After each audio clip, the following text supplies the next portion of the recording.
that incredible ending to season 4, which arguably is why I titled my last video, I think it's the greatest fantasy anime of all time, specifically because of that ending. I love just the build up with narratives, and I love when stories really take their time to flesh out their worlds. And to me, Don Machi is one example of that. You had everything going on in season 1, which is sort of dealing with Belle's inner turmoil to sort of overcome his fear of killing monsters to becoming like a full-fledged adventurer. Season 2 explores more of that, but him helping people around him.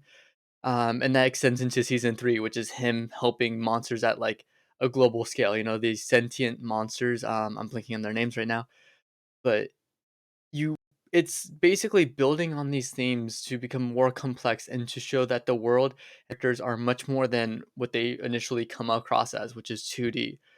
And what I love about season 4 a lot is it takes the concept of Belle's inner turmoil and basically throws him into a scenario where all of his worst fears have come to life.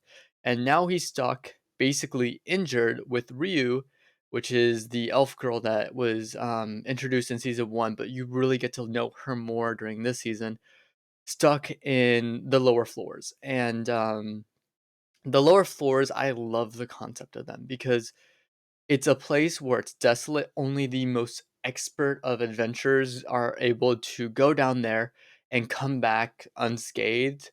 But the issue is that they're both injured, and although they may be more advanced, at least for an adventurers, they soon realize that they may have gotten themselves in a situation where there's no coming back from. And you see that a lot. You see that with their mental state as they sort of, sorry. You see that with their mental state as they sort of, basically break down and almost cry. You see the bodies, which was very shocking to me, even though you saw that brutality in the first core. The second core, you see the skeletons of the adventurers who basically gave up because there was no hope. Like, this isn't something for the faint of heart. Like, even the most experienced adventurers have literally taken their lives because there was no way out. And then you have like the constant parade of monsters attacking them. You have just the gloomy atmosphere, the suffocating like walls that you're surrounded by. Like other parts of the dungeon, you have vegetation, you have light. Here, it's all white. It's like chalk white, I think, or marble white. I think that's what they described it as. And it definitely adds to the atmosphere, and I love it. But what I think the biggest part of the series overall that I think was for the better is sort of the character arc with Ryu, and how Belle becomes a foil for her. And what do I mean by that? I mean it in terms of her own tragedy is explored because you at this point in time you haven't heard anything other than word of mouth, but you actually get to see it play out and actually impact the story in a huge way. Um, from her party or her whole sorry, her not her whole party, her whole what is it called? Familia, thank you.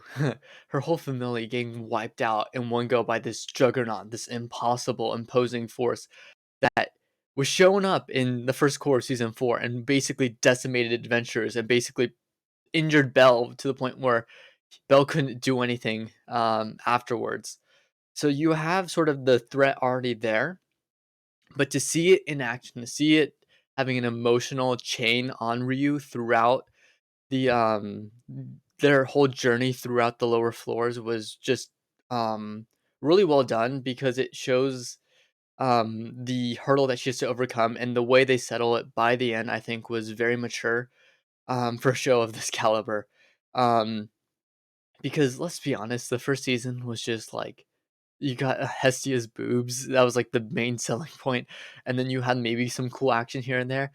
To go from that to sort of evolving into what is considered a very, enriching experience doesn't happen to a lot of shows. Um, and you see and I don't know, for me, when I invest my time in a show, I always there's a certain point before I give up and realize this is a lost cause. Danmachi, I was watching season 1 and I thought it was entertaining enough, so I kept watching. But the opposite ended up happening where I went from, "Yeah, I'll watch it. Yeah, I'll try and binge it as it's coming out," to I need to watch the next episode. Season 4, the second core at least was basically that the entire time where I'm like, I can't stop watching. I have to keep watching because there were so many great things going on at the time. And I specifically love one of my favorite moments, although the Juggernaut fight at the end where they beat them and Ryu coming in using basically all of her familiar members, like that passed on, using all of their techniques and abilities to sort of beat the Juggernaut was basically a cherry on the top for the season, which I thought was incredible. What I think was even better, in my opinion, and the standout for me was Ryu's sacrifice during the Colosseum because when that happened, and I'm gonna switch right here. Boom. When Bell looked back and you knew and Ryu destroyed that bridge, I was crushed because if Bell did this, if Bell made Ryu go on and destroyed the bridge, you knew Bell was gonna make it. It was basically guaranteed. But since Ryu was the one who destroyed the bridge and she's more expendable, you had like, your heart sank. You thought that she wasn't gonna walk away from this, that Bill, who was running around trying to get to the other side, wasn't gonna make it in time. And right before she gives up, because she goes out swinging, by the way, Belle comes in to the rescue. And that moment, accompanied with the flashbacks to her familia, basically saying, like, who is someone who who is someone who faces off even though, like, I forget what the exact quote was, and it's like a hero. And then you see Belle using Fire Bolto. And then the whole Colosseum blowing up and Belle shielding her, and it's just one of the best scenes I have ever seen in anime.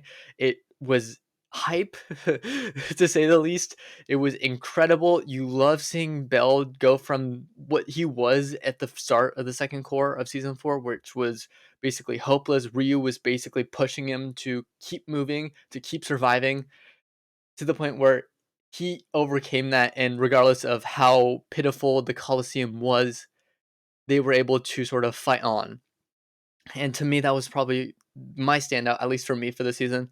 This is actually one of my new favorite shows of all time. So this is actually going to be a 9 out of 10. I didn't say that in earlier, but here it is. It's such a great show. There's just so much that goes on. Um, in terms of a fantasy world, and I had this conversation with friends, we talk about ReZero, which is an isekai, which isn't really, I would call it more of an isekai than a fantasy. Like a lot of quote unquote fantasy shows are more isekai than fantasy. Besides the point.